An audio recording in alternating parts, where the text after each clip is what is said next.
Hopefully this footage is a little bit easier to see than last week's bench because I put it in the far corner trying to catch the whole side of the gym and it just didn't really show too much of an angle. Well, tonight is light bench night, so last time I benched light, I did 115 for 20. So let me figure out what I'm gonna go up to. Also, man, I don't know what it is. I'm taking these pills, right? It's a multivitamin thing, some digestive enzymes and some other stuff. But every time, so I take the pills. Well, first I was eating at 3 o'clock, and then I take the pills and I drink my coffee. I got bad heartburn. So I was like, all right, well, let me take the pills 15 minutes before I eat, kind of let them digest. And then I ate my food, and then about 10 minutes I drank my coffee. And that seemed to settle down the heartburn and like the indigestion. But man, I get so ridiculously bloated whenever I take those pills for some. I don't get bloated when I eat my meals because it's just ground meat and rice. And the pills don't bloat me in the morning because I take them twice a day, but I don't drink coffee in the morning. So I don't know if it's just a combination of all of them, but for whatever reason, man, the evenings I always feel like I'm just like about to pop. I don't know what it is. I'm not going to stop taking them, but just like why? What is it with the coffee with the pills plus the food that causes me to, I don't know. Okay, so anyway, so like I said, I did 115 for 20. We did 150 for 5 on our heavy night. So it's technically supposed to be 60% of whatever our heavy night is what we're supposed to bench. But 60% of 150 is not, it's not nothing. So it's like what, 75? No, probably 80 pounds. So yeah, so what I'm gonna do is I'm just gonna warm up like we did last time. Maybe 125, 130. We'll go about 130, we'll say. Probably we'll go about 15 pounds heavier than we did last week, which would be 130, which would be about what, 20 pounds lighter than our heavy night, which isn't ideal because we want our heavy night to be heavy and then our light night's supposed to be, like I said, about 60% of what that is. But because our weights are so light all the way around, it's kind of hard to be like, oh, well, let's do a 60% and a 90% or, 80%. Because technically, it's supposed to be like 80, 85, 90 or 80, 82, 85, 86, 87, 89, 91, 94. That's what the percentage is supposed to be on the heavy weeks. It's supposed to jump 2 to 3% every heavy week, which is every other week. And then the light night is supposed to start at 60%, and it's supposed to jump the same percentage jump so they move evenly together. But because like we're not lifting heavy, our light night isn't really like worth doing if we're going to be doing 60%. It's just like, I'm not going to say it's junk volume because I don't believe volume's junk. Like I don't think any rep you do is junk. If you do a rep, that's still a workload that you wouldn't have done if you did it. When people are like, oh, you're doing junk volume, it's too much, you're doing too much volume. That's junk volume, you're not getting nothing out of it. Well, it's not going to make you worse. At least in the realm of this, because like bodybuilding maybe, but powerlifting, all it's going to do is just give you better conditioning and endurance. That's it. It's just going to help your endurance for grinding and doing a heavy set longer. Just build your endurance up. Let's get off that tangent, anyways. So let's just start with a 10, and then like I said, we'll build up because like. It's just hard to say, man, because like my chest, I can't lift like I want to lift. Well, even with our deadlifts and our squats, that's still really, really low numbers too. Really, really low numbers. Nothing we're doing is significantly heavy. But after this routine, we'll have better numbers established, so then we'll be able to build a better percentage base. So this is just kind of like getting our feet wet back into it anyways. So we'll just go with this. Try not to get hurt. Try to stay healthy, Yeah. Okay, and for my close grip, I'm going to go 2 fingers in the knurling because when I regular bench is close grip, which is right on the edge of the knurling. So this is my regular bench now because I can't bench out here because of my pec. So since this is my regular, I'm going to go close grip. I'm going to say 2 fingers in the knurling is going to be my close grip. Actually, let's go 3. I'm going to go 3 fingers in the knurling. It will be my close grip. Because the whole concept, reason why you go from regular to, when you go regular bench, you have a shorter stroke, right? And then you go close grip, and that makes your stroke a lot longer of a drive, so it makes it harder. So If it's harder, it makes the easier one easier. So if it's harder to close grip, you get better at close grip and makes your regular grip easier. But since my regular grip is here, and then going to a close grip isn't really like changing a whole lot of distance versus coming out here, which changes a lot of the distance, but it is what it is. I'm gonna go 3 fingers in and see how this feels on my pec and my shoulder. And if it feels good, this would be my new quote unquote close grip.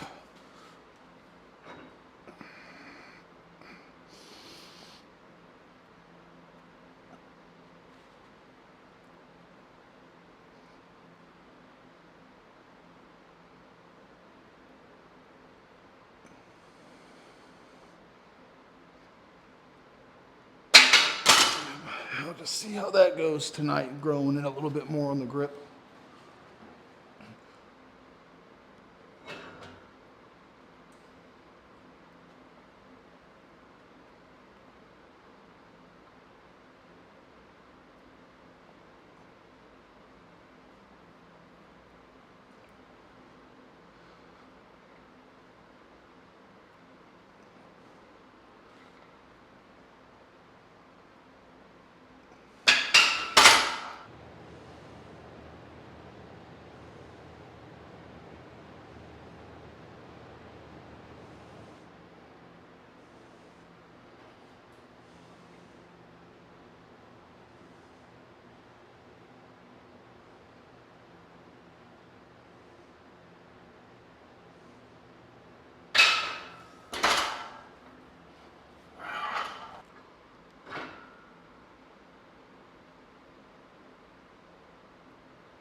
Well, it definitely feels different changing the grip up even just that little bit, but it definitely feels a lot different. So it's a good thing.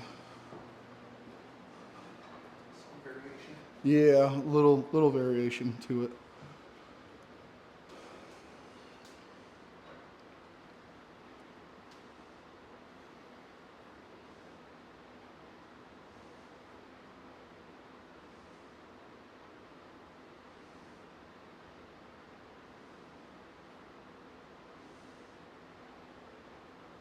And if anyone's just watching this and wondering how come, well, what do you mean by going so light? Because this, that, and the other. Um, over 3 years ago, I tore my pec in a powerlifting meet. I used to compete, and I had a pretty much what they called a 100% rupture, but it was a 90% tear, or my tendon on my pec went this way.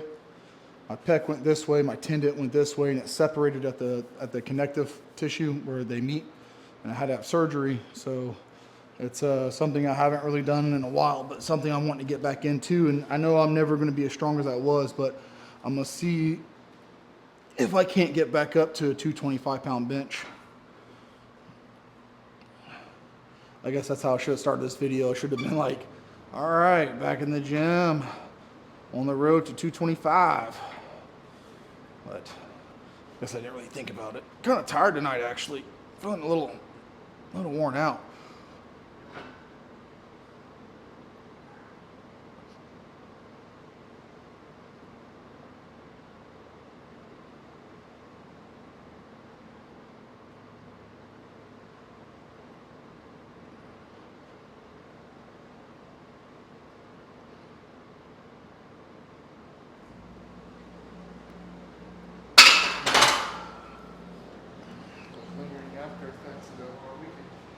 Yeah, it was a really long weekend, that's for sure.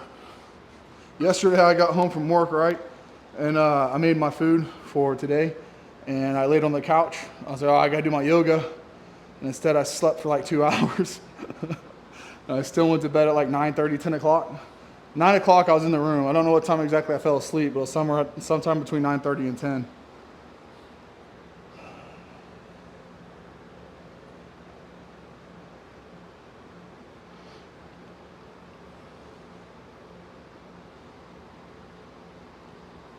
Yeah, humble beginnings for me, so it's not where I was It's not about where I'm starting, it's about where I'm trying to go. And I just like to get back to a 225 bench press, even with an ugly mutilated pec.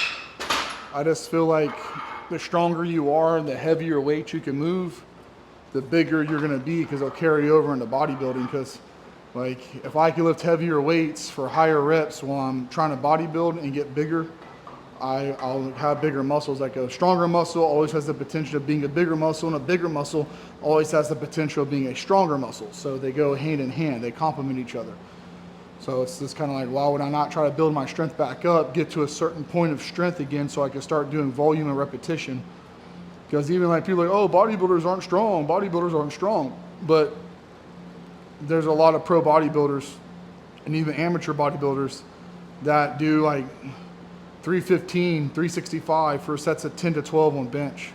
They'll deadlift like, 455, 505 for sets of like 10 to 12 for their hamstring work. They'll squat 315 for sets of 15 to 20. Right, that's a lot of weight for that much of volume. You don't tell me those guys aren't strong. They might not do like world record 1 rep maxes, but most people can't even lay under that weight for 1 and unrack it, let alone do it for repetition. So I feel like the bigger you get, the stronger you can be, but also the stronger you get, the bigger you can be, because you can handle more load with more volume. And that's what I'm trying to do. I'm trying to build my mind back to like, let's get strong again, because the stronger I can get, the bigger I can get. Like there's always going to be a limiting factor, and it's either going to be the strength output or the volume. So if your conditioning's not there, or if your strength isn't there, something's going to hold you back. So I'm trying to avoid having any of those sticking points, but it always goes in waves. You can't do it all at once. So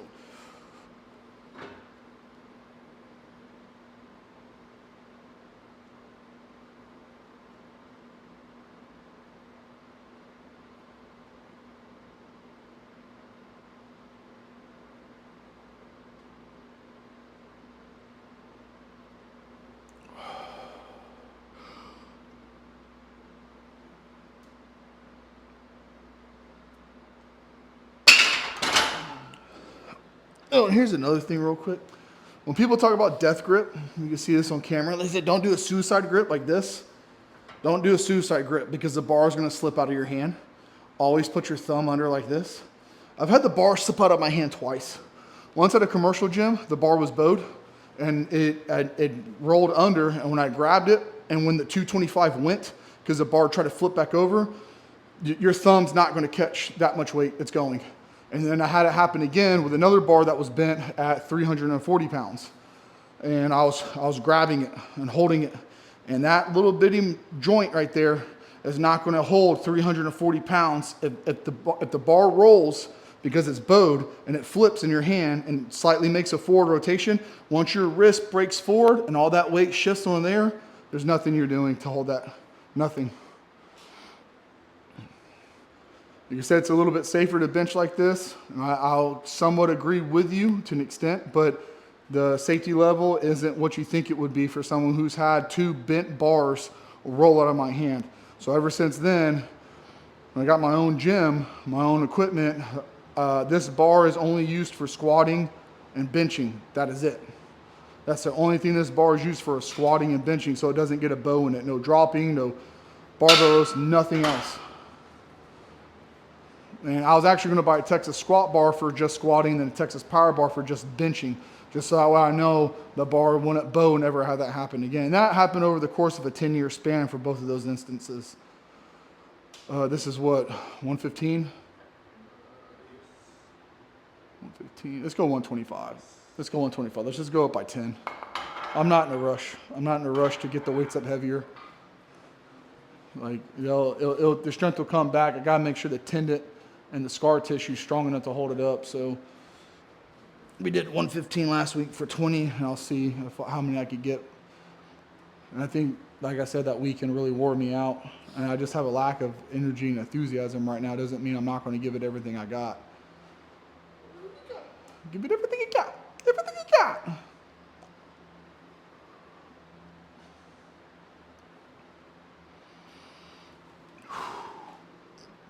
Plus, to be completely honest, I just don't think I'm eating enough. To be completely honest, I don't think I'm eating enough.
Oh man, that sucks. 15.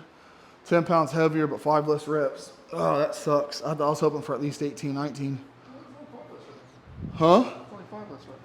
Yeah, that's what I said. 5 less reps. It's 10 more pounds, 5 less reps, but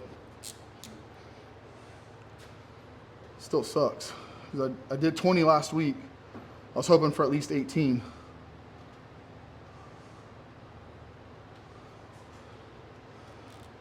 Yeah, 5 less reps, 10 more pounds.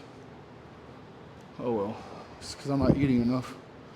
I'm telling you, I was hoping to at least match my reps with more weight, because if I could, like when I did light deadlifts this week, I hit one more rep with like 10 more pounds.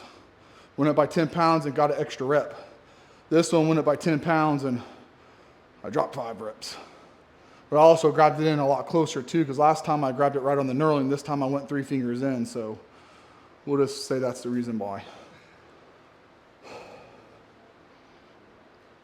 All right, the number to beat's 15, man.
There you go, come on, 21.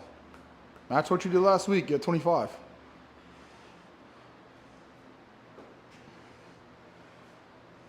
Come on. 23. 24. You have more than 25 in you. That's still moving fast.